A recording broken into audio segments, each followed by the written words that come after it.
Alright, so this is going to be my pre-release prep video for Dragonstorm, the upcoming Magic set, which at the time of this recording will be released a week from now. So every time a new set comes out, there is a specific subgroup of cards I always like to look at that I feel like if you know they exist and what their casting costs are and what the actual numbers on them are, you just have a much easier time winning games that you would lose until you learn all of these cards.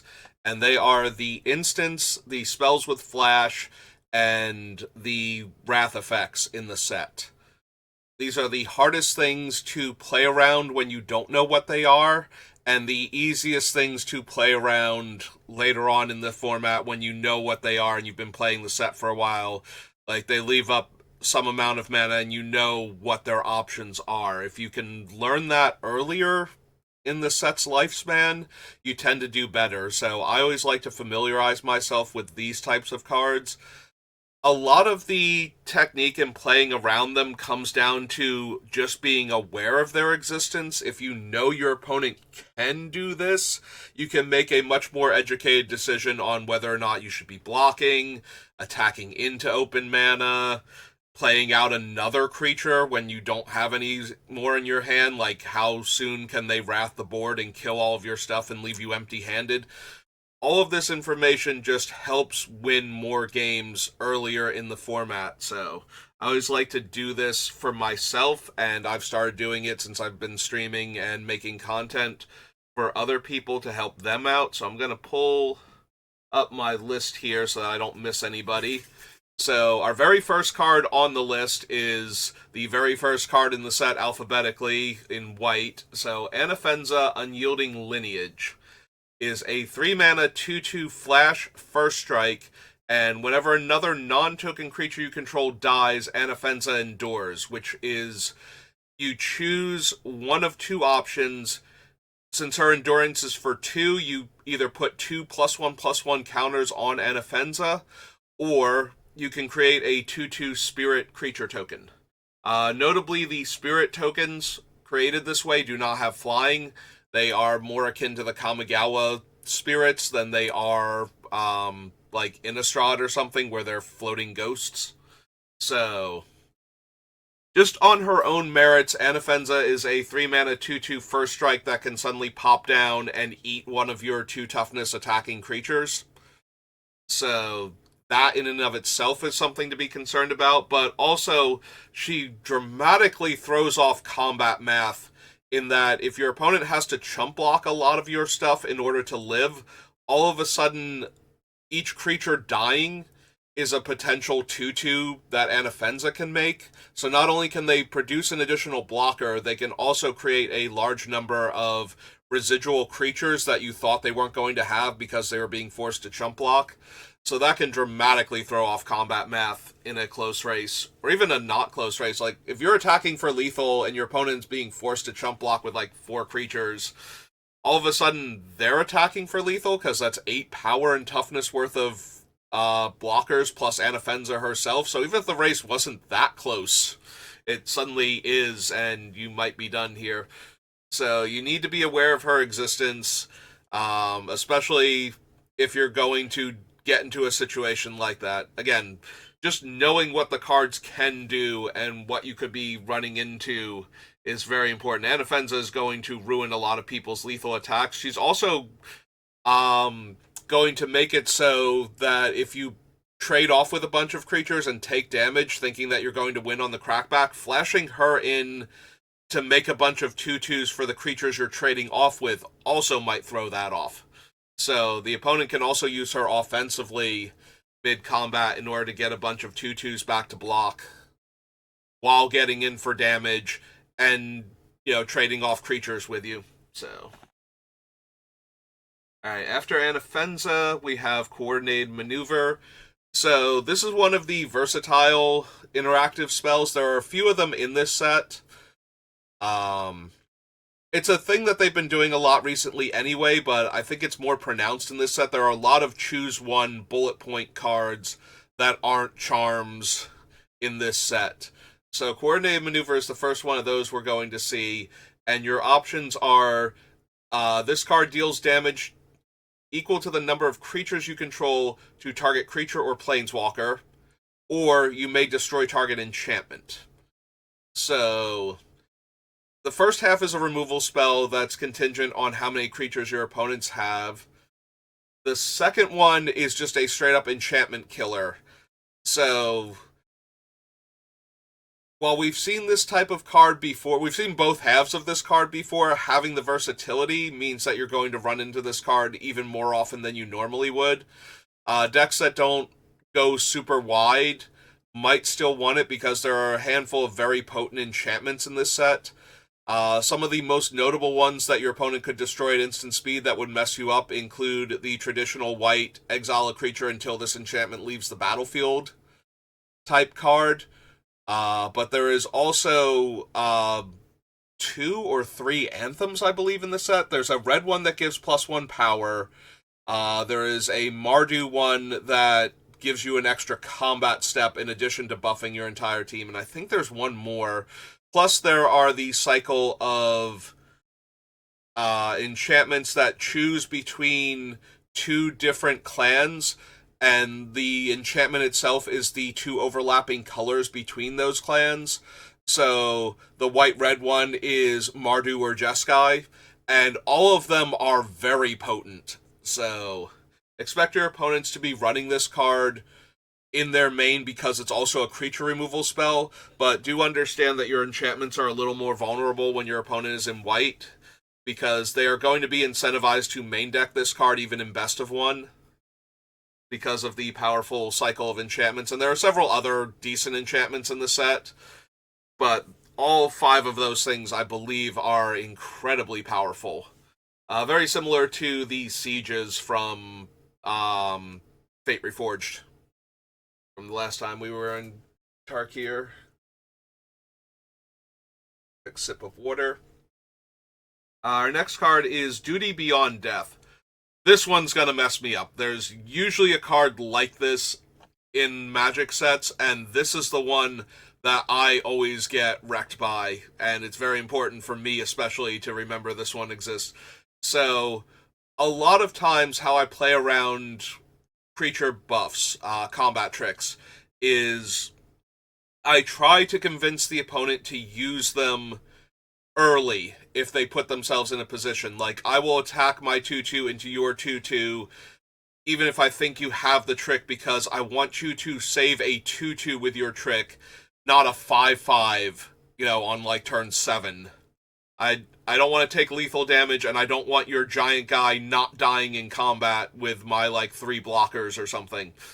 I think that's way worse. So I always try to encourage opponents to use their combat trick. I will make the block early on to try and get the combat trick out of their hand. That is less good of a strategy when your opponent's combat trick leaves behind a permanent buff, because now you are down your card and their creature is better, so it's even harder to kill it the next time. Duty Beyond Death is an extreme example of that. So as additional cost to cast the spell, the caster has to sacrifice a creature. Their other creatures get a +1/+1 counter permanently, and then until end of turn, they're indestructible. So this is one of the most brutal blow you out mid-combat things imaginable. This is the most extreme example of the Righteous Charge type effects. The, spend 4 mana, your creatures get +2/+1 until end of turn. That white gets, about every other set or so. So to play around this one, you have to treat it like one of those. You have to put your biggest creatures on the smaller creatures so that way your larger creatures survive. You don't want to line up the blocks perfectly. You don't want your 5/5 on their 5/5 or 4/4. You don't want your 2/2s on their 2/2s if you can help it.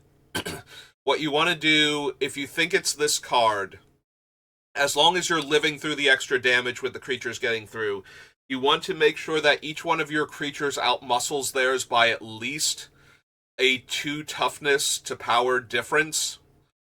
You want to make sure that if their creature gets +1/+1, your creature doesn't die. So that way, the Duty Beyond Death does the least amount of damage to your board and preserves your life total as best you can. So that way, the indestructible trick gets used up. Their creatures live, but they don't kill as many of your cards, and you're still alive to keep playing this game. Obviously, there are going to be times where that's just not an option. Like, you have to put your blockers on their creatures and hope they don't have this thing. But for the most part, you want to try to have that 2-point difference in all of the blockers. So that way, they won't be able to just kill your things outright and keep their creatures alive. That is the way you normally play around the mass board pump effects that can happen at instant speed anyway. This one is a bit more brutal because even if you block correctly, they don't lose their guys, and their guys are worse on subsequent turns for you. But that is the way that you have to play if you want to play around a card like this. The fact that it's so cheap and that one of their creatures that's going to die anyway can just be thrown away as the additional cost to cast it is just extra brutal, I feel like. That's Duty Beyond Death. That's one that's going to get me at some point in time. Like, I'm going to think I'm playing around a different card, and all of a sudden their guys are going to be permanently buffed, and I'm just going to be sad. Also of note, this thing is incredibly brutal against wrath effects, because the one creature was going to die anyway, and now the other creatures don't. And there aren't a lot of wrath effects in the set. In fact, there's only one proper wrath and one... there's one proper wrath, there's one... what's the word I'm looking for? Pyroclasm-style wrath that deals a bunch of damage to each creature in play. And there is a -X/-X to non-dragons, are the 3 wraths in the set, plus the special guest, which we'll get to. I did mean to pull up special guests, but they're not currently on here because I also chose the default art, and all the special guests have fancy full art, so none of them are appearing right now. But if I remember properly, we will get to it because all 5 of the original... not original. All 5 of the ultimatums from Ikoria are in the set, because Ikoria and Tarkir have the same wedge color focus, and that means the Mardu destroy all your opponent's non-land permanents is in the set as a special guest. So hopefully we remember to get to that. If I forget about it because I get to the end of this video and it's been an hour and a half of me talking, I apologize, but that one is also in the set. So, but those are the wraths. So the fact that this one blanks one of them, and the special guest one, and the damage-based one, so all but the -X/-X to dragons one, is also kind of brutal if you were relying super heavily on those, especially since all of the bigger wraths, like the just destroy creatures ones, are very expensive in this set. Like, there is not a proper 5-mana kill all creatures wrath in this set, which is going to make the format interesting, I think. So our next card is Lightfoot Technique. This is the smaller version of the one we just saw. So for white and 1, it puts a +1/+1 counter on target creature, and that creature gains flying and indestructible until end of turn. So it saves the creature from a lot of targeted removal, make sure it doesn't die in combat, and lets it ambush a flyer by jumping up into the air to swat it down. So this is probably closer to the card that tends to blow me out. It's like, okay, use your card, I'll trade my 2/2 for your trick, and now your 2/2's a 3/3, and now I have to trade it for a better card. I still kind of want this one out of the hand, though, because the indestructible until end of turn is going to always be a thing. It's always going to save the creature from whatever you were going to kill it with. So the fact that it can save any creature, I still kind of want them to save a 2/2, not a 5/5 dragon later on. But I always feel a bit bad when it makes the creature better and I didn't kill it. So Lightfoot Technique is going to be one of those cards for me where I just have to except that I'm getting rid of the combat trick later down the line, but it's going to hurt a lot more than it normally does. Our next card is the other end of this row, which is Osseous Exhale. So, as additional cost to cast a spell, you may behold a dragon. This is a thing in the set, the behold mechanic.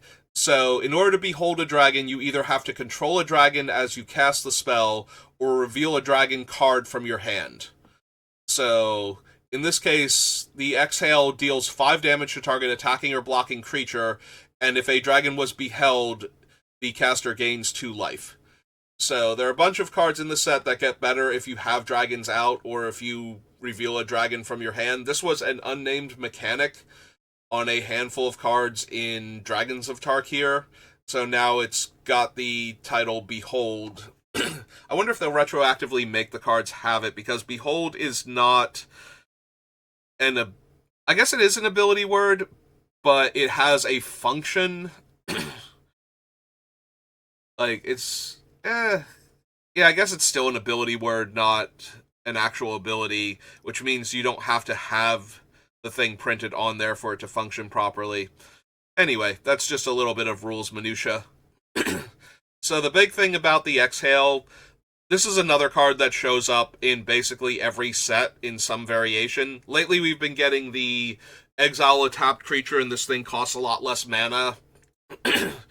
No, exile a creature, and it costs a lot less mana if it targets a tapped creature, which allows it to function like a card like this. This one is going back to it's just cheap and can only deal with attacking and blocking creatures.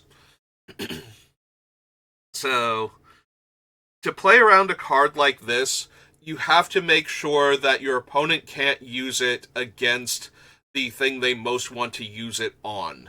A lot of times, players will leave up a couple of mana for a card like this, expecting you to run all of your creatures into it, and then they'll be able to pick the one that is most problematic that this thing kills and get rid of it.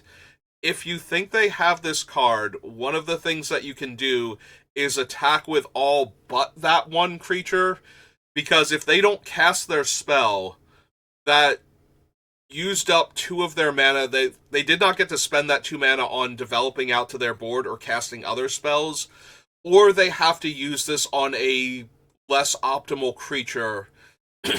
Because if they don't cast it now, they not only wasted the 2 mana now, they're also wasting the 2 mana next turn when they have to leave this up in order to kill your 5/5 flyer or your 4/4 flyer or something, your large first strike creature. Any card like that. So if you think this is the card that they are holding up, you can play around it that way. Give me 1 second.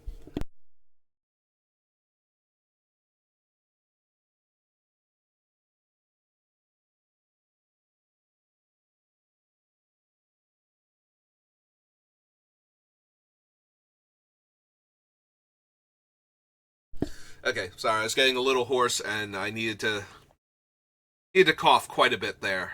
I wanted to save everybody that bit of misery.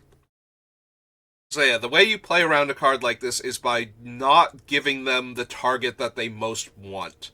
Because they can't just keep leaving this card available to them. They're either going to have to spend all of their mana on a more impressive card in order to hold off your lesser creatures and possibly even the thing that they wanted to hit with this thing in the first place, or they're not developing out to their board properly, and you're wasting their mana while not giving them the target they most want for the card.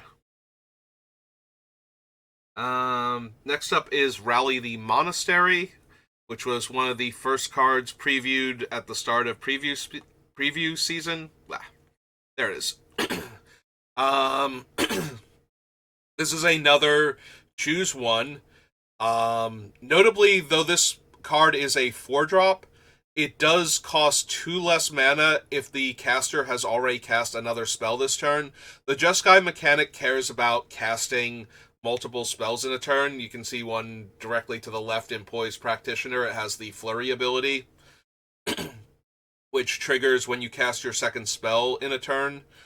So they're already inclined to do this, so getting the discount is kind of huge on this card, so don't think that they can't play this card if they've already cast something this turn, because it will be 2 cheaper. So its modes are make 2/1/1 monk token creatures with prowess.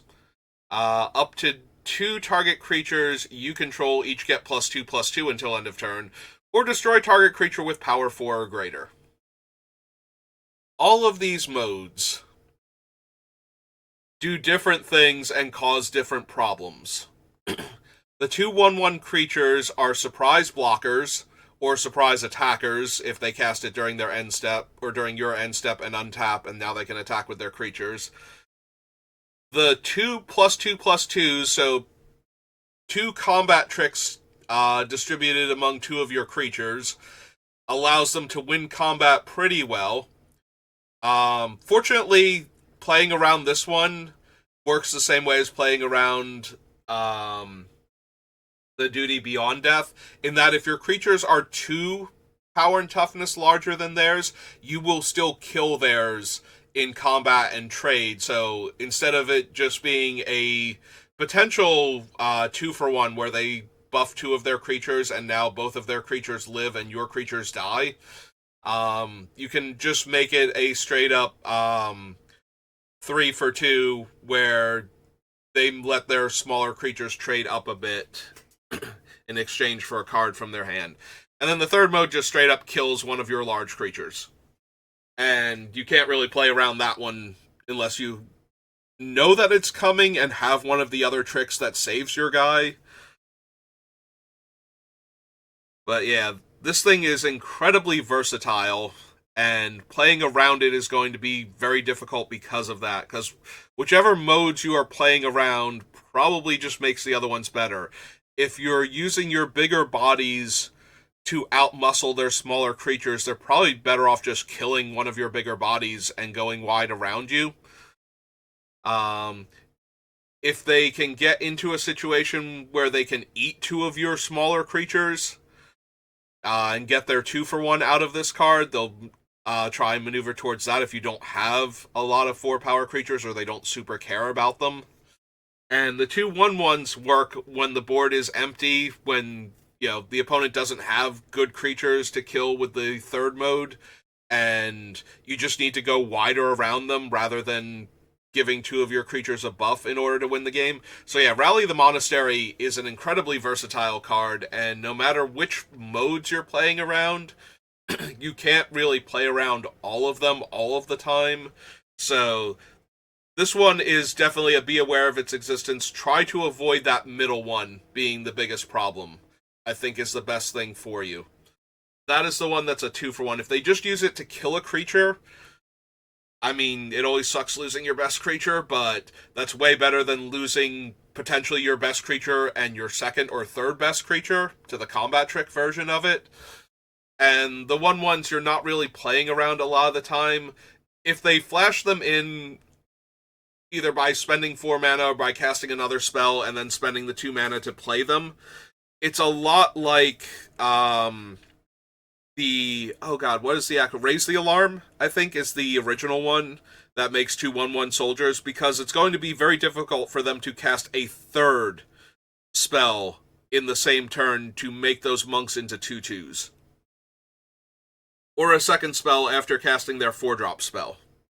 It's not impossible, though, so if they haven't cast a spell yet, be aware of that. If they have 6 mana, that might become an issue, because now their 2/2s might be trading way better than 2/1/1s would have. But for the most part, I'm playing around the middle ability, and the other 2 are just things that I have to be aware of. And then right next to that is Rebellious Strike. So this one's a lot less impressive than a lot of the other cards that we've seen. The biggest thing about this one is that it's a cantrip, so target creature gets +3/+0, and the caster draws a card. So this one is in here primarily to help trigger Prowess and Flurry of Blows. I think there are Prowess creatures in this set. There are definitely Flurry of Blows creatures, because that is the actual Jeskai mechanic this time around. But they all want you to cast a second spell in a turn, and so you need a bit more card flow to make that happen consistently. So cards like Rebellious Strike are in the set, and they're intentionally slightly worse in their main role because they want these cards to filter to the people that need them. Like, if they made this +3/+1 even, if your creature could suddenly win combat and you could draw a card and you could get a straight up 2-for-1 potentially out of your card for 2 mana, a lot more decks would want this. They want to make sure that the Jeskai decks can get their hands on cards like this. So while this one is a lot lower impact, it's still not saving their guy in combat. It does let their guy trade up without actually spending a card. So to play around something like this, you want to match power and toughness. This one actually punishes you for playing around the other combat tricks that we've seen that were problematic. Because now it's letting them kill, like, if you put your 5/5 on their 3/3, it lets their 3/3 kill your 5/5, and it doesn't even cost them a second card. So that's kind of brutal. But like I said, this card is mostly underpowered in that regard, and is meant to filter towards the players drafting Jeskai, so that way they can do their Flurry of Blows more consistently. But you do have to be aware of it. If they are a deck with Flurry, like a lot of Flurry creatures in there, then Rebellious Strike should be a bit more on your radar. The problem is you still have to worry about all of the other better combat tricks that aren't cantrips that could be showing up, and you have to worry about the random bonuses that the various flurries can grant anyway. So even if it's not boosting toughness, the flurry effect might boost toughness, so you do have to just concern yourself with that. There's a lot of on-board combat math if your opponent can randomly trigger it, so you do need to be aware of that when deciding blocks. But that was going to be true with all of the other combat tricks also, and at least this one isn't adding to toughness, so you probably still kill the creature. It's just that you're not getting the 2-for-1 that you were hoping for because of the cantrip nature of it. After Rebellious Strike, our next card is Static Snare. So this is an enchantment with flash. It starts off at 5, but it costs 1 less to cast for each attacking creature. And when the enchantment enters, it exiles an artifact or creature an opponent controls until this enchantment leaves the battlefield. So there's this one, and then there's this one over here, the Stormplane Detainment. So there are actually 2 enchantments that can exile a creature until they leave the battlefield. The Static Snare can also hit artifacts. The Stormplane can hit any non-land permanent, but we're concerning ourselves with the one with flash. So, notably, it doesn't care whose creatures are attacking. So if you attack into your opponent, it might make their Static Snare castable. If they attack into you with all of their stuff, they might flash this in and get rid of one of your blockers before blockers are declared. Or after blockers are declared to get rid of one of the 3 blockers on their giant guy. So just be aware that this is one of their options for doing that, in addition to the 5 damage card that we saw before, the Osseous Exhale. So this might be the thing that ruins your mass block on their guy. But other than that, it's a removal spell. So you just have to take into account that this one might be a lot cheaper at instant speed in the middle of combat, is the big thing to keep in mind for that one. And then we have the Sunpearl Kirin, which is our last white card. So it's a 2-mana 2/1 with flash and flying. When it enters the battlefield, you can return up to 1 other target non-land permanent you control to owner's hand. If you target a token this way, they'll cease to exist, but it does let you draw a card to make up for that. So the biggest thing about the Kirin is it lets the caster save one of their creatures from a combat gone wrong, or a targeted removal spell, or even a mass removal spell if they don't mind the Kirin dying in exchange for saving their other creature. Also of note, in a pinch, a token that's about to die could suddenly become a cantrip on this effect. This could become a 2 mana 2/1 flash flying draw card because of that. And as an additional option to keep in mind, this thing comes down, it can, block like a normal creature, and they don't have to return it to their hand. So even if they don't have anything, they can flash this in and trade with one of your cool creatures that's going to be a bigger problem later that you are chipping in for damage now because it's the early game. But eventually the utility on that creature is going to kick in and it's going to be a problem for them. So that's an extra layer to be aware of. And it is up to one other permanent, so even if they have things that they don't want to bounce, they can still flash this in as an additional blocker, or end of your turn as an additional attacker on their turn. So, not much different from a lot of the other flash creatures, except that it can save one of their things, in addition to being a surprise attacker or blocker. That is the white section. That brings us to blue. So our first card is Bewildering Blizzard. So blue has a ton of card draw at instant speed in this set. So this is something to be aware of because one of the ways you play around interaction in general and blue's interaction in particular, is trying to get them to waste their mana by not casting their spells. You do this by, if you think that they have a counter spell, similar to not attacking with your best creature into the 5 damage thing and letting your 5 toughness flyer or whatever it is die to their 2 mana removal spell, you don't cast your best spells into their counter magic when they're representing it. And there are a couple of different counter spells in this set that we'll get to. But the idea is that you either don't play anything because they're not developing out to the board because they're leaving up the counter spell, so you don't have to develop out to the board right now, or you play something way less impactful than the thing that they want to counter that's already in your hand when you have that option. You don't play your amazing 2-drop that can take over the game even as a 2-mana creature, later on. You run out like your Grizzly Bear level creature in whatever that the equivalent is in Modern Magic. The 2-mana 2/2 with a weak ability, and let them counter that one because they need to use up their mana efficiently. If they keep leaving up the counter spell, they're going to get beat down by a bunch of random 2/2s and 3/3s trying to counterspell that one backbreaking rare or mythic that you have. So that's the way you normally play around counterspells.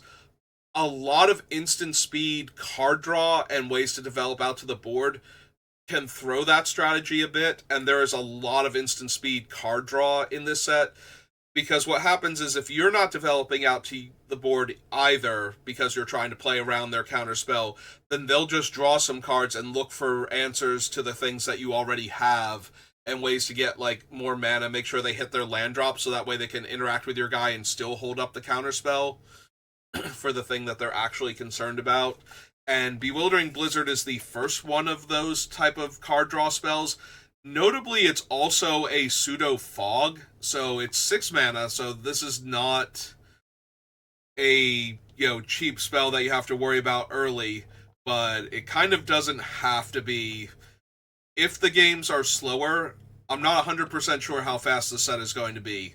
I was expecting Aether Drift, for example, to be a very fast set because of the speed mechanic. I genuinely believe that it was going to encourage people to attack more aggressively, and Aether Drift turned out to be a very slow and grindy format. If Dragonstorm follows suit, a card like Bewildering Blizzard is a thing that needs to be on your radar when you get to this stage of the game, because it ruins combat and it draws cards. So you attacking into your opponent with all of your creatures, and suddenly all of your little guys deal no damage whatsoever, and your big guys are woefully underpowered from where they were before, means that you're essentially getting fogged, but it's a one-sided fog, and a lot of your creatures are going to die and deal no damage, and your opponent is going to draw a bunch of cards, and that is a massive blowout.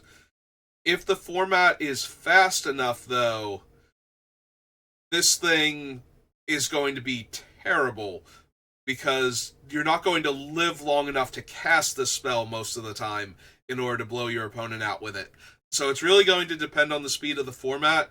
Expect to see this at least attempted to be used at the pre-release, though, because A, sealed decks are a lot slower than draft decks for the most part, and B, people are going to be trying things out, and a 6-mana draw 3 cards at instant speed used to be a playable card, like 10 years ago in Magic Limited to begin with. Now they have to staple something else to it, but it's a thing that will keep you alive long enough to cast the cards that you just drew. So yeah, that is Bewildering Blizzard. Excuse me.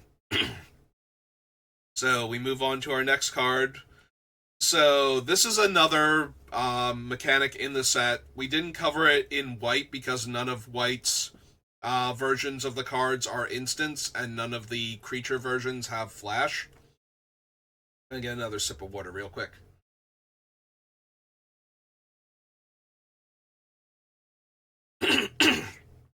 Okay, let's hope that helps me out a bit.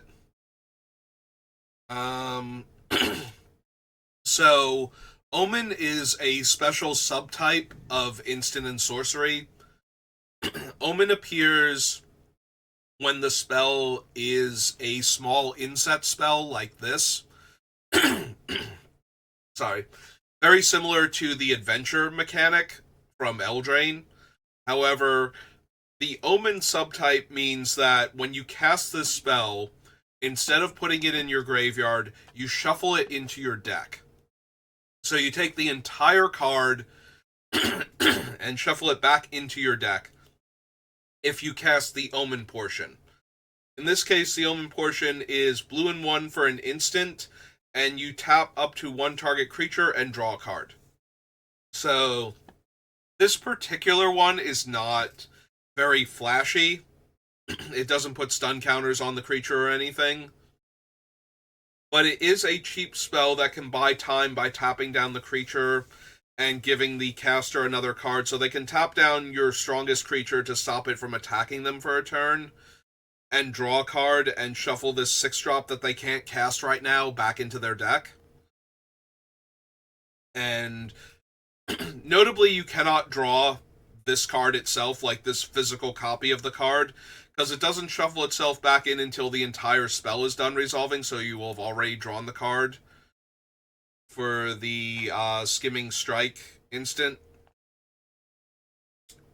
But it still gives you the card back, so the fact that it's a low impact thing is offset by the cantrip nature of it, and it allows you to put a 6-drop creature into your deck while still having access to a spell that can stop your opponent's assault early on and let you dig for more land to cast your bigger spells. The actual effect is very low impact, though. Tapping a creature is usually only very dramatic when life totals are low, and being able to force in 1 extra creature in the middle of combat would be enough to swing the game. Most of the time, this is just going to get an attacker to back off for a turn and draw you a card, or get a blocker tap down to get in for some damage and possibly a triggered ability on the attacking creature. But it's not one that you play around so much as it just kind of happens, similar to removal spells in that regard a lot of the time. Our next one is Dispelling Exhale. So this is one of the counter spells in the format. It has the Behold a Dragon text. So you counter target spell unless its controller pays 2. If you Behold a Dragon, they have to pay 4 instead. So it's the traditional 2-mana mana leak variant that Modern Magic tends to get. It does not normally get a 2-mana counter unless you pay 3. It's counter unless you pay 2, but under the right circumstances, it becomes a counter unless you pay 4. So this leans back into what I was saying before about if you want to stop a spell like this from having a dramatic impact against you, you need to either not play into it and make them waste their mana and not develop out to their board, or you need to put out the bait spell that they don't really want to counter, but they can't just keep leaving the mana up every turn. They need to develop out to their board by casting spells. And so they will be forced to counter your weaker spell in order to get the value out of the spell, because like all other counter unless you pay X, this one gets a lot weaker the longer the game goes on, especially if you don't have a dragon at the time.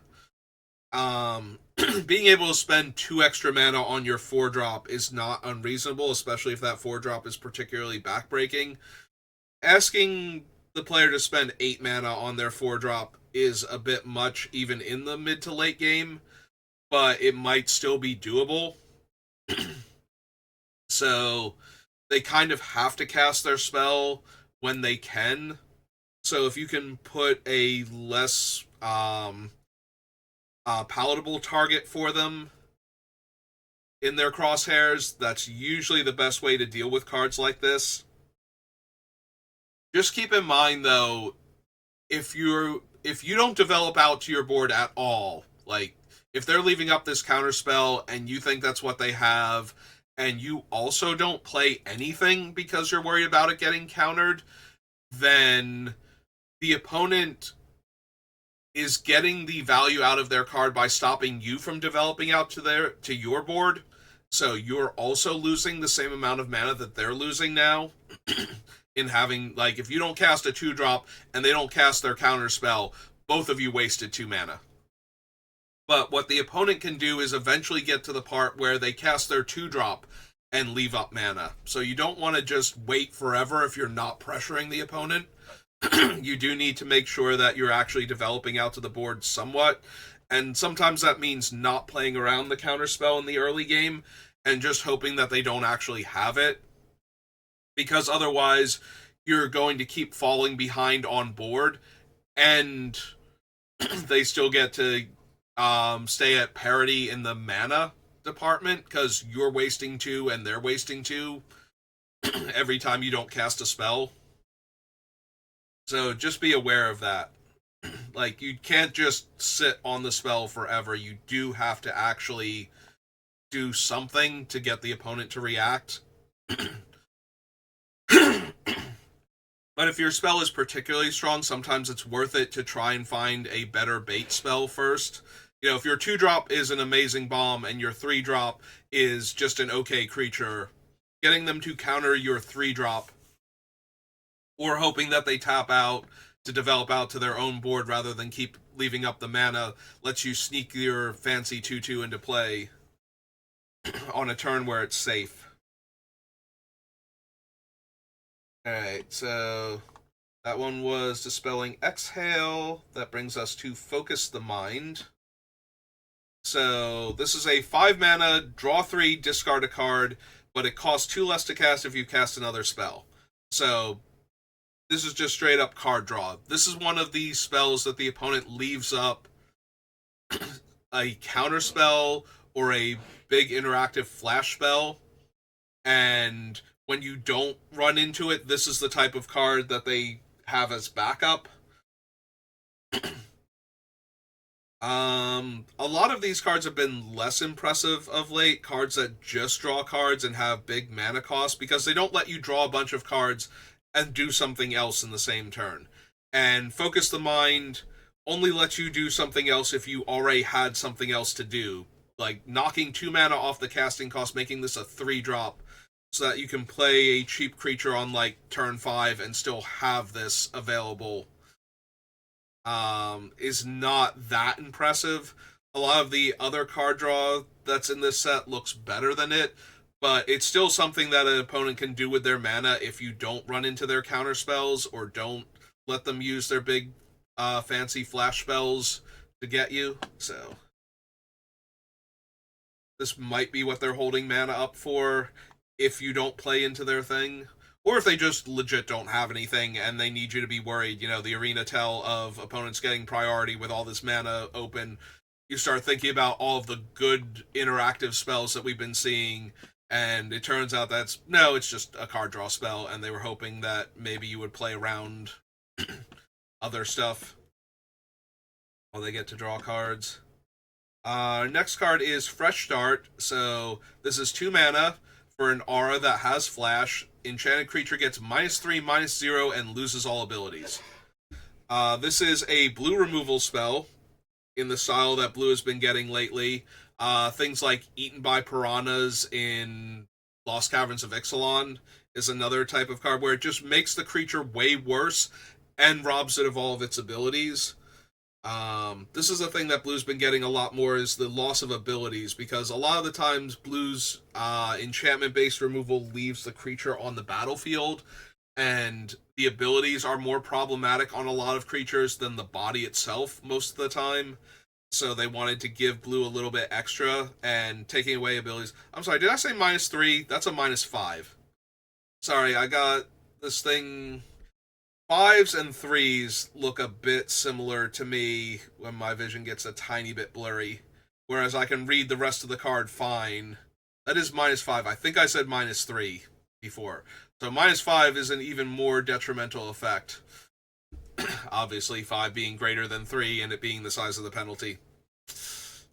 I apologize. I did misread that as a 3 originally, I believe. So yeah, their creature loses 5 power, which is enough to knock almost any serious threat down to a more manageable creature, and it also takes away any of the cool abilities it had. So you treat it a lot like you treat any other removal spell, because that's what it functions as. If you're multi-blocking a creature and one of your creatures suddenly has -5 power, you're not killing the creature that you are multi-blocking anymore. It's the same as if your one creature had just disappeared from the board. And losing all of the abilities means that it's no longer a flyer to block other flyers. It doesn't have its cool activated ability. So yeah, it's essentially medium creature removal, and you should treat it as such. It is doing its best to be a blue Doomblade, and considering blue's other options, you don't normally get something quite that strong. I think the last time we did, there was a blue creature with flash that was good at eating stuff. So it was the blue Doomblade for a while. I forget which set it was now and what that one was. Anyway, speaking of things that can make creatures terrible in combat and potentially eat them, Humbling Elder. So 1 mana. She is a 1/2 with flash. And when she enters, target creature and opponent controls gets -2 power until end of turn. There was a while where we were seeing this in like multiple sets in a row. Probably about 5 years ago, 4 years ago, something like that. Zendikar, Zendikar Rising, and a couple of the sets around it had creatures like this. So you flash this in, the creature gets smaller, now all of a sudden it's getting blocked by creatures and getting eaten in combat. Or it just doesn't trade with the creature anymore. I attack my 2/2 into your 2/2, you block because you want to get the trick out of my hand, and now your creature is dead, and my trick was that I have a 1/2 in play. So yeah, another one that's a little bit more punishing for my play style, because it leaves behind another body to work with, but it's still like saving a small creature with another small creature. So that's not the worst if you can force a trick like this early. Again, it's way worse later in the game where, you know, your big dragons are tussling and suddenly one of the dragons is a little bit smaller and it doesn't trade in combat anymore. So I tend to like to get rid of these things early on if I can. After Humbling Elder, Meringue River Regent. I think this is another one where it's the spell attached to it, yeah. So, the dragon itself, dragon is incredibly potent. This is a rare dragon. It bounces 2 non-land permanents when it enters, and it is a 6 mana 6/7. Like, Mahamodi Jin has been crying for a while now, and this thing is just obliterating him from orbit. But it also has Coil and Catch, which is the Omen, which is blue and 3, draw 3 cards and discard a card. So you get to draw 3 cards and discard a card for 4 mana, and shuffle this back into your deck. So that way, when you get to the 6 mana, you can actually, redraw it and cast it eventually. Or if you just need cards right now. So you can't play around card draw because there's nothing to play around. But this is another one of those. They're holding something. It might be this. Honestly, I'm kind of hoping my opponent casts this for the card draw because they can't cast the spell side of it, and it gets shuffled towards the bottom because bouncing 2 non-land permanents and putting a 6/7 flying body into play is usually the end of a game. Usually. Our next card is Riverwalk Technique. This is another choose one, so it's blue and 3. Your options are put a non-land permanent into the opponent's deck. They choose either the top card or the bottom card of their library. And the other mode is counter target non-creature spell. So this is another one we see every set now. It's the 4 mana blue instant for blue and 3. Target creature gets put on either the top or bottom of the opponent's deck, their choice, and then it does something else. In this case, it counters a non-creature spell.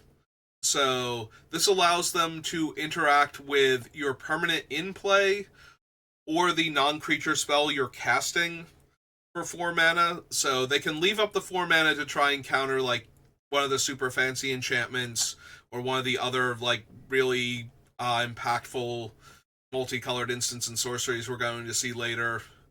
And then if you don't walk into this counterspell with that, they still have the option of clearing out your board a little bit, setting you back by putting the thing on top if you want to redraw it, or just straight up killing one of your non-land permanents if you don't want to keep it and redraw it next turn. So yeah, that is this version of that variant. And our last blue card is Spectral Denial, which is our last counterspell. So it's blue and X. It counters the spell unless the controller pays X for the spell, and it costs 1 less to cast for each creature you control that has power 4 or greater. So if you have a 4 power creature and 1 blue mana available, you can cast this where X equals 1. So you can essentially force spike a spell, counter unless the caster pays an additional 1. So that's kind of important to know that your opponent can have access to this for 1 blue mana if they have a 4 power creature. The most powerful thing a force spike can do is hit a spell on curve and force the opponent to play behind curve to play around it. And then the thing gets way more powerful if you get to untap with it, because now you have access to all of your mana, and now it's a power sink that costs less to cast. So, I'm sorry, I'm pulling all of these cards out from Alpha and Beta. There have been plenty of others. Condescend. It's like one other one that's been more recent, but it's still been a while since we've had a blue and X counter unless they pay X. Yeah, Spectral Denial you have to be aware of because the opponent can cast it on only 1 blue if they have 4 power creatures in play, and you will have to spend 1 mana for each of their 4 power creatures if you want your spell to resolve. So just be aware that that might be the counterspell that they're sitting on, not like one of the cheaper ones.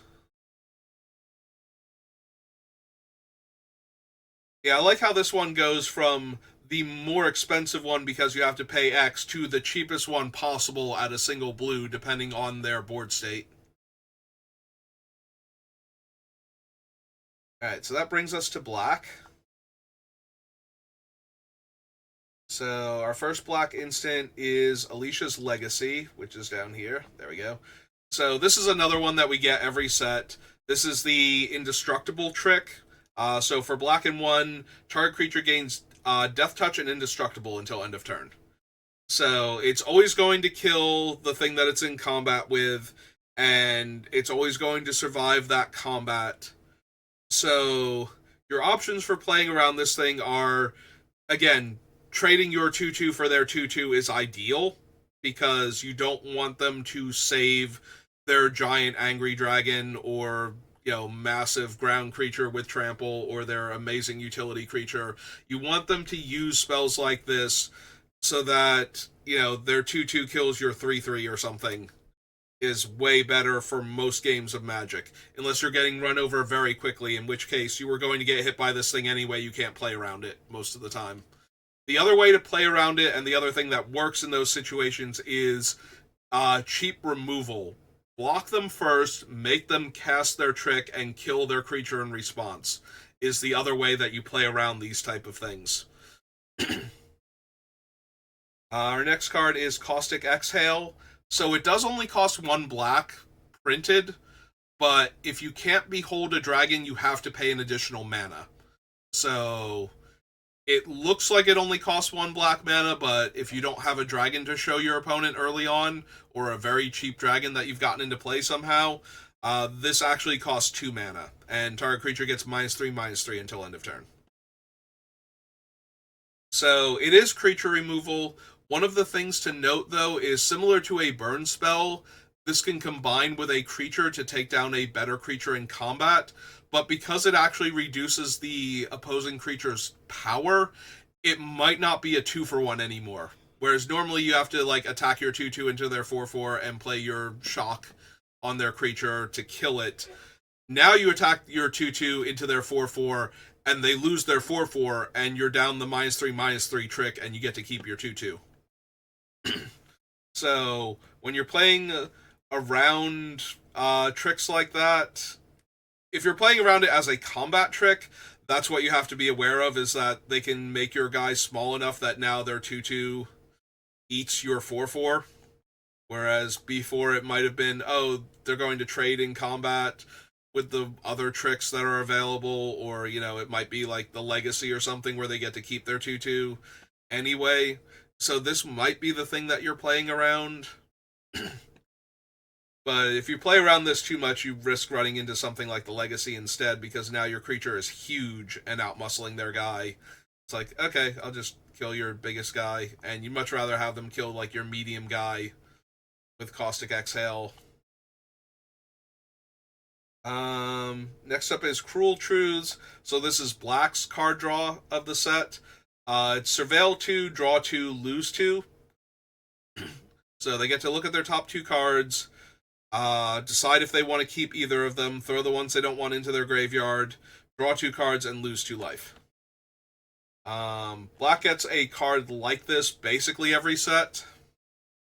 So this is just the variant that they have this time. There are a bunch of Graveyard Matters themes running through the set, but again, it's a card draw spell. There's no playing around it. It's just that if they don't have to use their other cards, this might be how they don't waste their mana for the turn. Next up is Desperate Measures. So this one is interesting. So it is 1 black for an instant, and the effect of the instant is essentially equipping Skull Clamp to a creature. So target creature gets +1/-1 until end of turn, and when that creature dies, if it's under your control, you draw 2 cards. So you can use this as a way to kill a 1 toughness creature, or to kill a creature that survived at 1 toughness, depending on when or the size of the creatures in combat will determine whether or not you want to cast this during combat or wait and kill the creature off afterwards. Most of the time you're going to want to wait and kill the creature off afterwards, because if you attack your 3/3 into their 1/4, that's a bad example. If you attack your 3/2 into their 1/4, you don't want to trade creatures. You want to kill their guy for 1 mana. But the upside of this thing is that you can also use it on your creature that's about to die, especially if the power is off by 1. If you get to make your 3/3 turn into a 4/2, trade with their 4/4, and draw 2 cards, that's amazing. A lot of the time, though, this thing is just going to be a sack your 1 toughness creature, draw 2 cards, like a Village Rites. That's also fine. Or it's going to be kill off your opponent's slightly bigger creature and now it's off the board. But that modality is still incredible for 1 black mana. I think this thing is going to show up in limited games fairly often, actually. Yeah, normally the problem with Village Rites is that you just have to lose your guy to draw the 2 cards, but now you might actually still kill the thing it got into combat with and get to draw your 2 cards despite the opponent's combat trick. Dragon's Prey is our next card. This is the black common removal spell. So it's black and 2, destroy target creature. It has a drawback in that if you want to target a dragon with it, it costs 2 additional mana. Dragons are, of course, the creatures you most want to target with in this set a lot of the time, because they're going to be large flyers that you just need to get rid of. So making the 5-drop removal spell cost less when you're targeting anything else, including some of the other large creatures and good utility creatures, is actually pretty nice. I like that design. Also, notably, it only costs a single black in a set with a lot of fixing in it, so you might see this spell a bit more often on the splash, just because it can kill any creature for 1 black mana, like 1 black pip, regardless of how much mana they actually have to spend on it.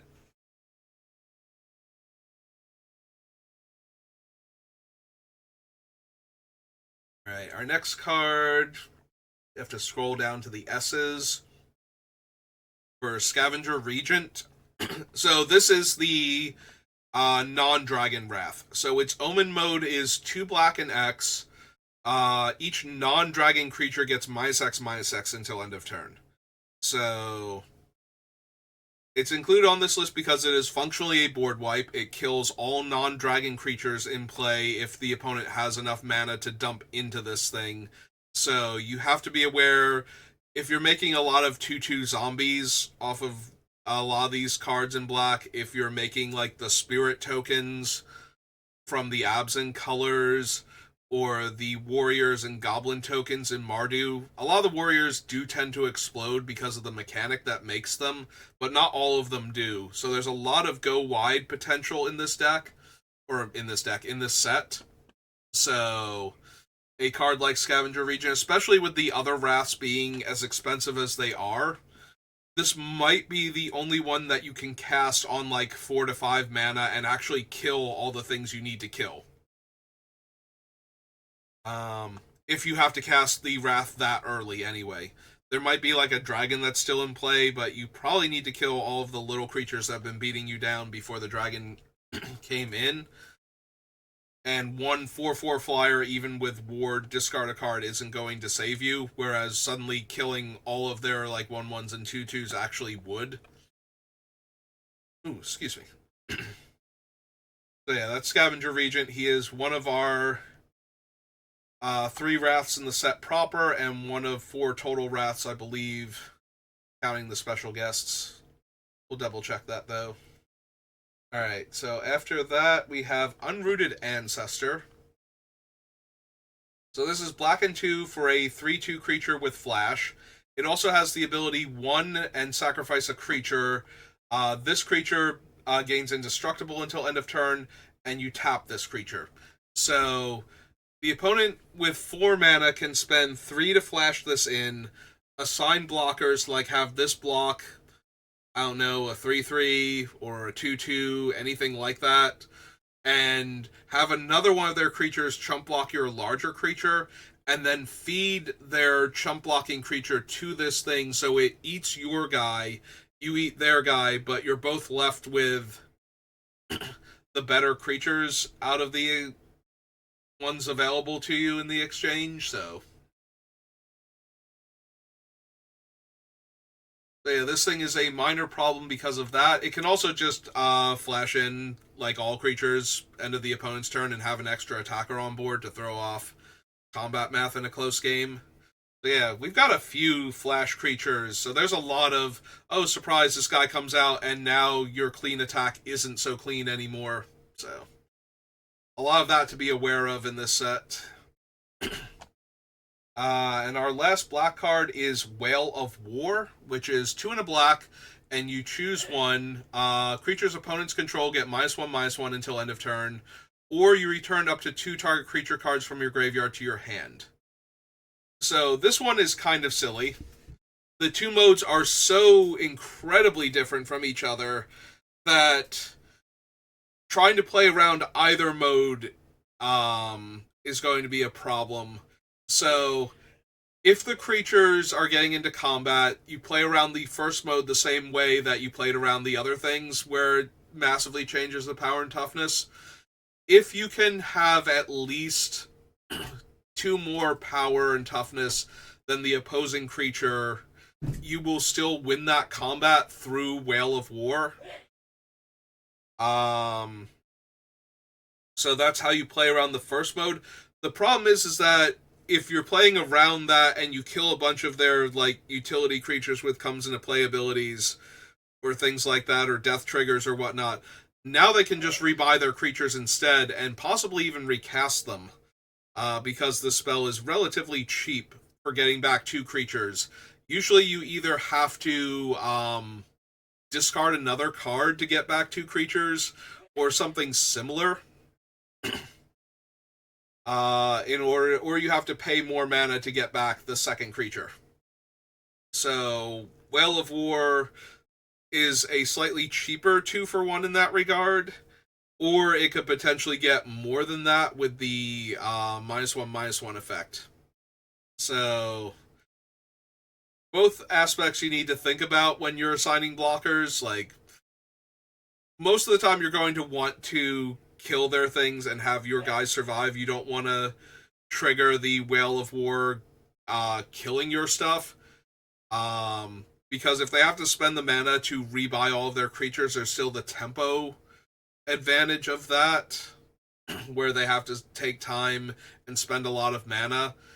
And they're either getting like a small creature because they're getting back a cheap creature when they already spent 3 mana in order to be able to cast it all in the same turn, or they have to wait a turn before they can redeploy, and hopefully that will give you the time that you need. But yeah, that's how you play around Whale of War. Very versatile, though. There's a lot of versatility in a lot of these cards. Like, the choices are very divergent, and so it gives the caster a lot of different options and room to play around with. Alright, our first red card is Fire Rim Form. So this is red and 1 for an aura. It has flash. It gives the enchanted creature +2/+0, and the turn that this aura enters, it also gives that creature first strike. So this lets the creature win combat and go up in power, but it doesn't make the creature survive after the first turn. So this is another one that I don't mind getting the opponent to play out early. Like, yeah, when my 2/2 dies to your 2/2 and now you have a 4/2, that's a little bit rough. But you still need to be able to keep that pressure up, and a 2 toughness creature is still going to trade off with a smaller creature later on anyway. So but just be careful of this one showing up and saving like their giant guy in the middle of a multi-block situation. Next up is Narset's Rebuke. So down a bit. So this is red and 4. Deals 5 damage to target creature, and then it adds the Jeskai colors of mana, and then if the creature would die this turn, exile it instead. So this is actually a little bit surprising that this doesn't deal 6 damage. A lot of Red's common burn at this type of casting cost has been doing 6 damage lately, because they want to make sure that the red card can kill most of the rares and mythics. Because you need to have an option when you're playing, like, you know, red-blue or red-green that can actually take out the opponent's large flying dragon or, you know, similar power level creature. But apparently they decided 5 damage was good enough this set, and I have not looked at enough of the cards long enough to know whether or not 5 damage is actually good enough instead of 6. But this does give you a rebate on the mana spent, at least. So for the Jeskai deck that wants to cast 2 spells, spending 5 mana to kill a creature and then having 3 mana left over to cast your spell is probably going to be good enough for them a lot of the time.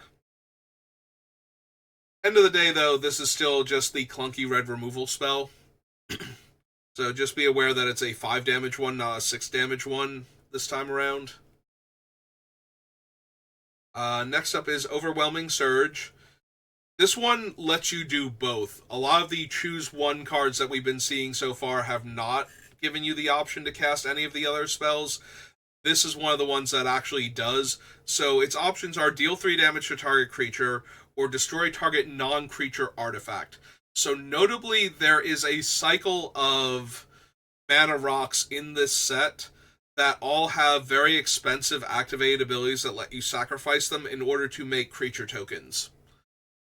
So they fix for the mana early on and ramp you a little bit, and then in the mid to late game they turn into more creatures on the board, and the number and size, and anything else going on with the creature tokens varies wildly from card to card. Like the Temur one I think is a 5/5 elephant, and the Mardu one is a bunch of 1/1 goblins that gain like haste and menace or something. So it's kind of all over the place what your opponent can get out of these, but they are mana fixing and they are creatures down the line, so a thing that can blow up an artifact might be relevant, and this is already a bad strangle, lightning bolt, whichever one of your expensive deal 3 damage or cheaper deal 3 damage ones you want to compare it to. It's 3 mana to deal 3 damage, but then it also might destroy their mana rock on top of that. So you're going to see this card. You're going to see this card just because it's medium removal anyway, and sometimes medium removal is better than no removal. But it also might blow up your mana rock on top of that. So just be aware of this one, that you might be walking into the 2-for-1 if you've deployed like a bunch of cheap creatures and then your mana rock. Like that's all the incentive I need to kill both of them. Next up is Seize the Opportunity. We're back to only getting to choose one. We got spoiled with the last card.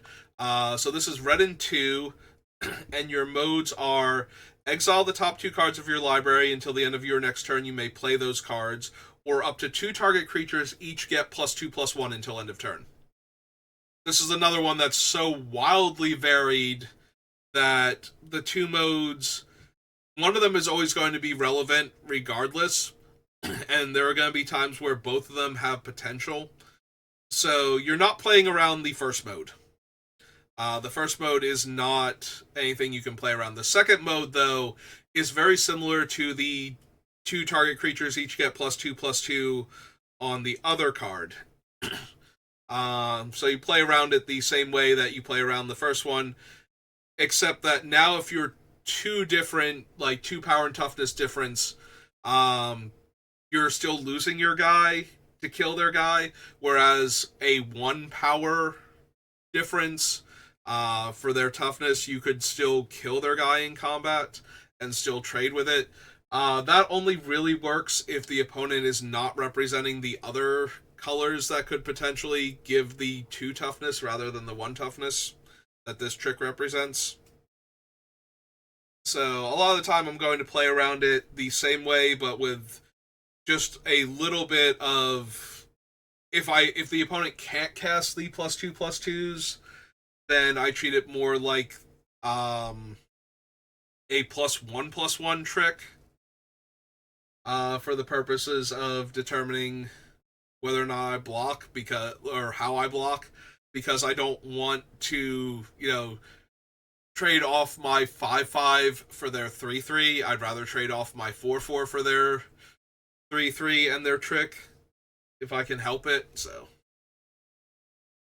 alright, so that's Seize the Opportunity, and the last relevant red card is Twin Bolt. So This is red and 1. It deals 2 damage to vias you choose among 1 or 2 targets. So it can hit 2 1 toughness creatures, it can hit 1 2 toughness creature, or it can hit creatures that have been dealt damage in the middle of combat and now they have 1 toughness remaining each. So be a little leery of setting up that exact situation where your opponent gets to finish off 2 of your creatures, or finish off a creature and kill your 1 toughness guy that didn't get into combat. Other than that, it's just a burn spell. Also, notably, it can go face, so just be aware if you're low on life, they might be able to shock your face for the win. So take that into account when you're determining whether or not you want to go to, super low life totals. And that is all of red, so we have to go a little bit into green to find our first one. So this is Heritage Reclamation. It's a variant on a card that literally got reprinted like a dozen or more times in like the past couple years. It is another choose one, but it's one that we've seen before where it's a naturalize with a third mode, and the third mode is exiling a card from a graveyard. But in this case, they've added on a cantrip effect to that third mode. So now when you exile a card from a graveyard, you get to draw a card. So you can essentially cycle this card in order to like spend green in 1 and have it do essentially nothing because you don't care about exiling the cards in the graveyard and just draw a card with it. So that's an extra level of versatility that's going to push this card back into main decks in best of 1 potentially. It's still not amazing. It's no Paw Patch formation, for example, where you had like a little bit extra from the card in addition to being able to draw the card or kill the enchantment. But like I said before, there are a lot of powerful enchantments in this set. There's a full cycle plus a few extra ones that are just incredibly backbreaking. So having access to this effect is probably going to be on a lot of people's radar. So you will see this card slightly more. And the fact that it has the buyout of cycling it means that it's never a completely dead card. Alright, next up is Piercing Exhale. This is our instant speed. Oops, those are soul tie cards, so we went there it is. A little too far.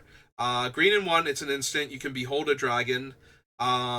This is the punch effect where your creature deals damage equal to its power to target creature, and in this case it can also hit a planeswalker if you want to. And the beholding a dragon part just lets you surveil too, which is incredibly potent later on when you don't want to draw extra lands, or early on if you need to kill the aggro creature and find yourself some lands. Also, Sultai does have a graveyard theme again. Mardu, or not Mardu, Abzan less so, but they do care about their creatures dying more than they care about their stuff being in the graveyard. But this thing can still help set up Sultai to do other things later on in the game. But for the most part, it's just Green's traditional creature removal spell. They need a decent sized creature or a Death Toucher. And there is an uncommon 1 mana Death Toucher in the set, so they always have the potential for that at least.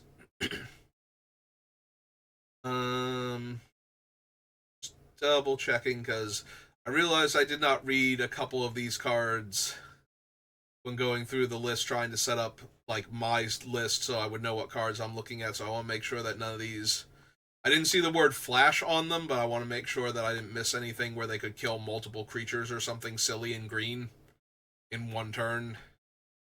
And I'm not really getting that. I'm seeing a lot of 1/1 counters matter things. Alright, so our next card is Sarkhan's Resolve.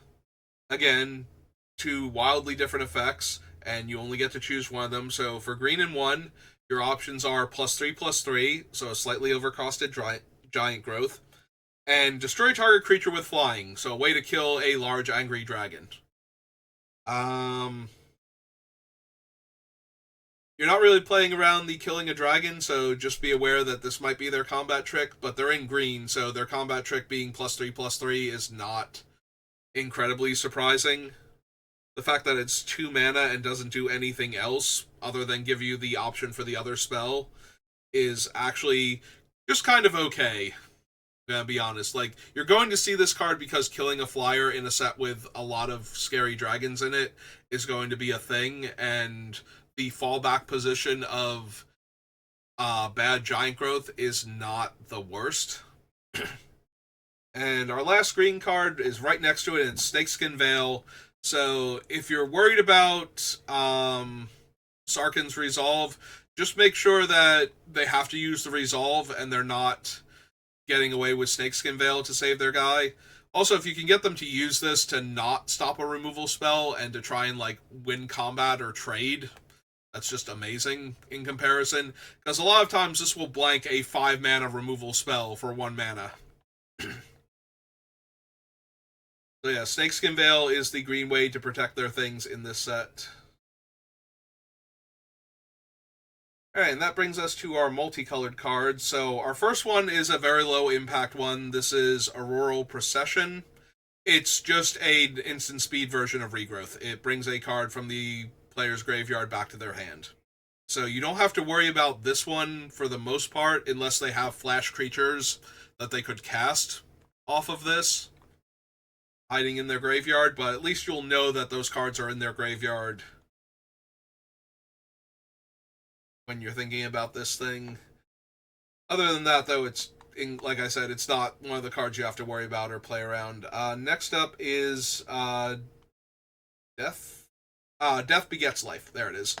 So this is the Wrath in the set that is actually a Wrath, and it is 8 mana in Sultai colors. It is destroy all creatures and enchantments and draw a card for each permanent destroyed this way. So it is a big bomby sweeper, but it is 8 mana and a mythic.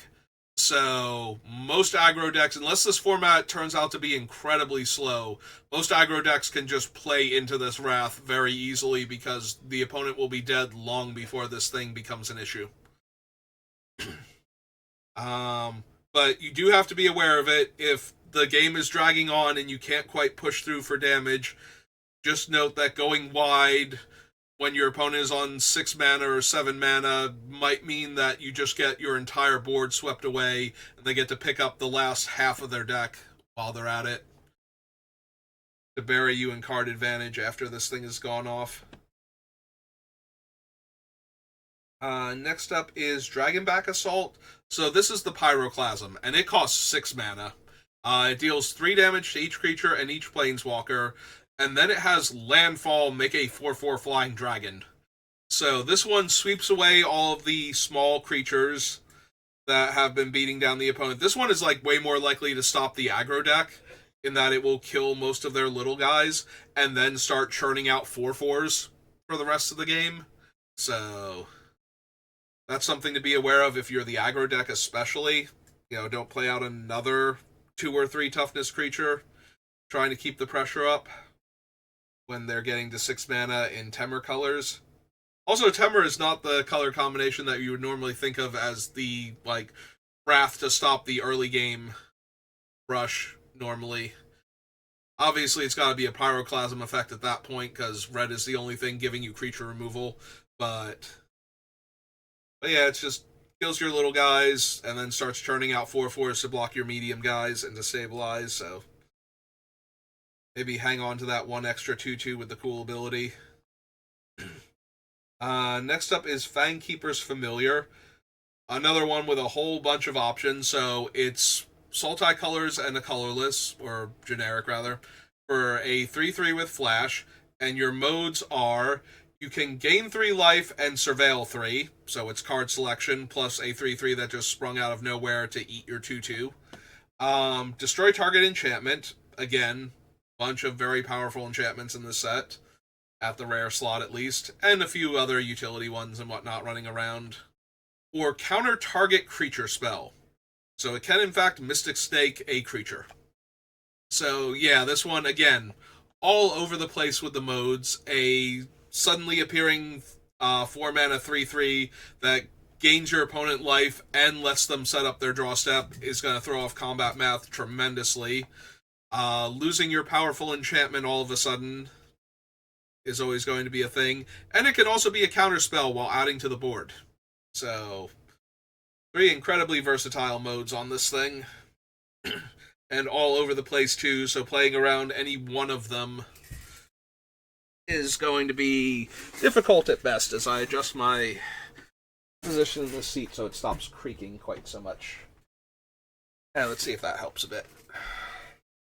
Alright, our next card is Frontline Rush. So this is 2 mana, makes the 2/1/1s. So we have that effect back, but it also has a second mode, because a lot of things in this set have a second mode. Target creature gets +X/+X until end of turn, where X is the number of creatures you control. So this one gives you the bodies to go wide. It can also be surprise blockers, but it can also make it so that if you're already going wide, any one unblocked creature is potentially lethal. So you're going to see this one a lot in probably Mardu decks for the most part, but Jeskai decks are not going to not run this card. And when it shows up, you're probably hoping that it's just making 2/1/1s, because that second mode, like I said, that is the one that can just kill you out of nowhere if the opponent is wide enough. So if you think that's the card, and you can hold the removal spell to try and get them to use it, rather than taking out like any one of their random like decent creatures instead, that might be the play. It can also let them eat your biggest guy in combat if that's their goal, if they're not going to kill you anyway, so be aware of that one also. If you don't have the removal spell, that you might be running your guy into, like, you know, running into a +5/+5 trick for 2 mana, it's hard enough to win combat against a giant growth effect. So if the opponent is super wide, actually winning in combat against this card is borderline impossible without a trick of your own or a removal spell. So yeah, just be aware of that one.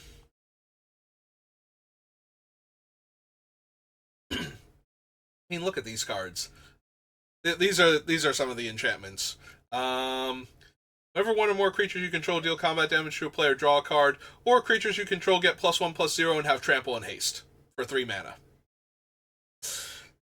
Yeah, all of them are at least powerful, if not incredibly dumb.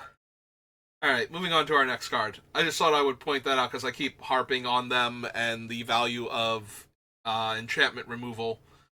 So Inevitable Defeat is our next card. So 3 Mardu mana and a generic. Instant can't be countered. Exile target non-land permanent. That permanent's controller loses 3 life and you gain 3 life. If there is going to be a card that is going to save you and turn the game around by getting rid of the most problematic card in play, this is it. Notably, Snakeskin Veil will still save your guy. If it's the creature that's getting targeted. It's not the, like, if all targets become invalid, the spell just fails to resolve and none of its effects happen. So, that is the only way to get around this thing, though, in this set, is to have the target become invalid. So, yeah. This one is going to get you. It's removal, and it hurts you, and it gains some life, and it's not incredibly expensive. It is a lot of colors, but that's the point of this set, so casting it should actually be very viable for most opponents, so yeah, that one's gonna hurt. This is probably the most painful single target removal spell in the set to have resolved against you. But we still got a few other spells that are going to try for that one, so next is Jeskai Revelation, speaking of which. So, if you remember during Strixhaven, Magma Opus. Think of that one and you're on the right track with this one. So 4 blue, red, white. Return a spell or permanent to its owner's hand. So notably, this will actually stop the inevitable defeat temporarily. Removing the spell from the stack causes it to not resolve, so putting it back in the opponent's hand will buy you time against it. Then this spell deals 4 damage to any target, so it can go face. It can also kill 4 toughness creatures. And then make 2 1/1 prowess monk tokens. Then draw 2 cards, and gain 4 life. So that is a bounce on your spell or permanent. That's problematic. Taking 4 damage or having one of your creatures take 4 damage. Suddenly having 2 extra 1/1s to block with this turn. Getting to draw some cards. And for good measure, gaining 4 life just in case the combat math hadn't been thrown off enough by your best creature disappearing, your second best creature taking 4 damage and dying, 2 extra blockers showing up to block mid-combat, and your opponent having 2 extra cards to work with weren't all good enough. Also gain 4 life. Now granted, this is a 7 mana spell and a mythic, so you're not going to see it that often, and if the set is too fast, it won't matter anyway. But that is a lot of value. There is no playing around this card. You just get wrecked by this card. There's a tiny bit of playing around it. You have to take into account every single one of its effects and when you can manipulate your opponent into casting it to try and mitigate the damage as much as possible. But it's so much damage to any board state that's not going to be feasible a lot of the time. You're just going to have to shrug and go, yeah, if you can cast the spell, I die to it.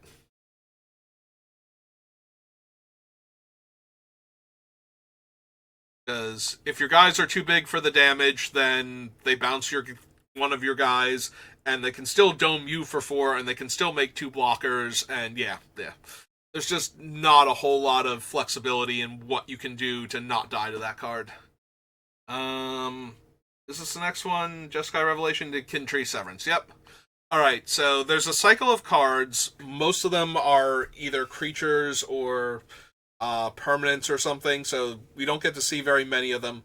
But there is a cycle of cards that has this casting cost. So the way these work is you can spend white, black, and green to cast it, but for each one of the colors, you can spend 2 mana of any color or colorless instead of one of the colored mana requirements. So you can spend black, green, and 2 to cast this if you're in Sultai instead of Abzan, for example. Or you can spend white, black, and 2 colorless if you're a Mardu. So, instant speed, exile target permanent with mana value 3 or greater. So, it's a removal spell. And it hits all of the fancy enchantments because they're all 3 drops. It hits a lot of the scarier things like the dragons and whatnot. So, and it's an uncommon, and because of the 2 colors, technically you can cast this for 6 mana. You can pull out your Desert Twister and just destroy a 3 casting cost permanent or higher. So, any deck can potentially be running this if they really desperately needed another removal spell. So, just be aware of that. Like, this can come out of your Jeskai opponent, out of nowhere. For, like, white and 4. Our next card is... A New Way Forward is what we're looking for. Narset... New Way Forward. So, 2, and a blue and a red and a white. The next time a source of your choice would deal damage to you this turn, prevent that damage, then New Way Forward deals that much damage to that source's controller, and you may draw that many cards. I'm sorry, you do draw that many cards. It's not a may. You do have to draw all those extra cards. So, for 5 mana, it stops the thing from hitting you and makes it deal that much damage to its controller and draws you a bunch of cards. It is a rare, but this thing will definitely screw up combat math and win every close race ever. Because you don't take the damage your opponent does, and unless you are going to kill your opponent completely with multiple sources, like if they're at 2 life and they're facing down multiple 2/2s, I don't think this can kill you or create a tie. Like if the opponent hits you with 3 2/2s all at the same time, and this thing prevents the damage, that creates a trigger for New Way Forward, and you should die to state-based action still. That is the only way to get around this thing if you are also low on life and going to take lethal damage. Like, if you attack your opponent with like 2 5/5s and they chump one of them and deflect the 5 damage back at you, I don't know if you can win any close race at that point, especially when they get to draw 5 cards and then untap and attack you. Like, this thing is just silly, honestly. But it should be. It's a rare, and it costs a whole bunch of colors, so. Alright, next up is Purging Stormbrood. So this is another one where this spell that's attached to it is the instant. So, in this case, target creature gets +2/+2 and gains lifelink and hexproof until end of turn. So, this is another one of those protect your creature from targeted removal spells, and give it a buff, and give it lifelink, so. And then this thing gets shuffled back in for you to potentially redraw it later. So, notably, it does not give indestructible, so if you're outpowering your opponent's creature by 2 again, it just becomes a trade and they get to gain a bunch of life. So, end of the day, it's just a fancy combat trick. The downside to this one is if you have targeted removal and it gets to counter your targeted removal and shuffle the dragon back in for later use. Because then you probably also don't have a good attack, or worse yet, you were in the middle of combat, so now the creature is living and gaining them life and dealing 2 extra damage all at the same time. So that can be pretty brutal. So just be aware of this one when you're leaning on the targeted removal, as opposed to when you're just trying to kill it in combat, because as a combat trick, it's a lot less impressive. Rakshasa's Bargain is another card draw spell. You look at your top 4 cards, 2 of them go to your hand, the other 2 go to the graveyard. It also has the hybrid mana, so this can potentially show up in other decks, although most of the I think Absent has, like I said, a few cards that care about the graveyard. So you can take advantage of that, but for the most part, you're going to be seeing this in Sultai colors, specifically, as opposed to what they could be, because of the generic mana hybrid. Alright, next up is Runescale Stormbrood. There he is. Alright, so this one has a very cheap and very narrow counter, so it counters a spell with mana value 2 or less. So if you're playing around the other ones, you're playing around this one too, and this one has a much more narrow band of what it can hit. It's a little dangerous to go, oh, well, I'm playing around specifically this uncommon, so I run out my 3-drop instead of my 2-drop.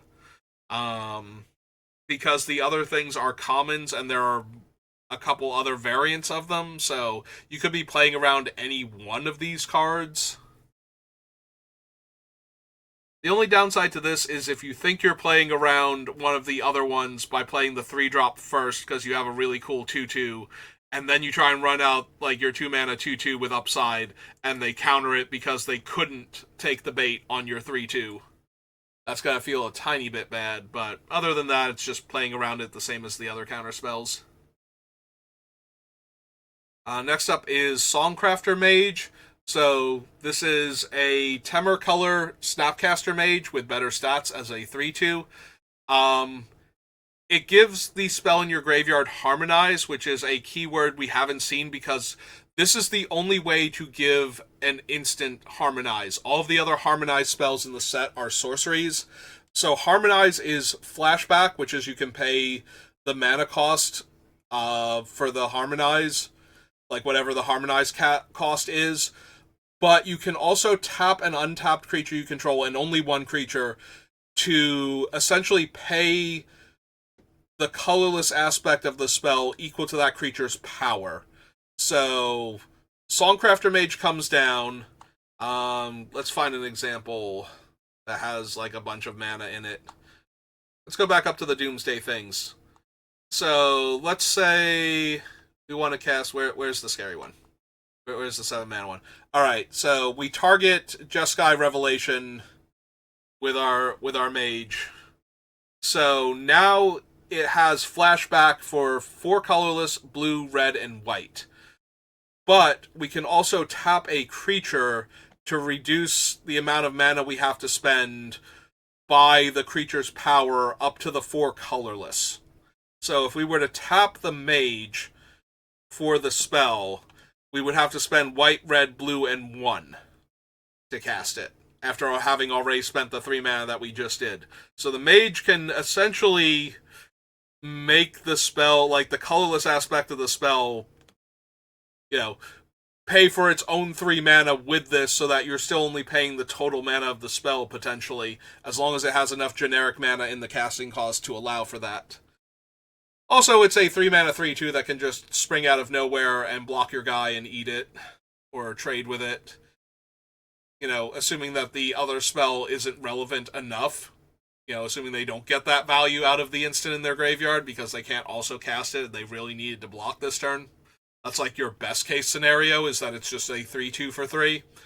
Just like Snapcaster, your best bet is when it's 2 mana for a 2/1 with Flash. But when it's a terrible Ambush Viper in blue.